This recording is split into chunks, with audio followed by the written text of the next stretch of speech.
टाटा डालमिया को पॉकेट रे माने बिक्री होइछंती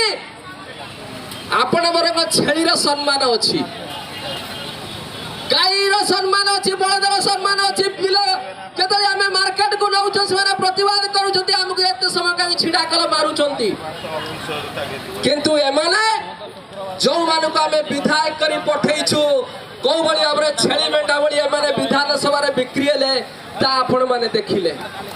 ये लज्जाकर कथा ओडिसा पाई तुमको आम 3 लाख 4 लाख लोक भोट दे निर्वाचित करूँ तुम गोरु हाटर बिक्री पाई तेणु से आपण माने आपण मानक सांगरे आमे समस्ते अच्छु सतीश भाई लगातार भाव में अच्छा तेणु विभिन्न राजनैतिक दल अच्छा सामाजिक संगठन अच्छा यही इश्यू आम लगातार भाव में ओडिशा आंदोलन करुछु आमे उत्कल विश्वविद्यालय 90 मसीह मु छात्र नेता थिला बेले यही कथा कहूलु आज कथा हो पारि ना ओडिशा रत्नगर आज आम अधिकार वंचित होती।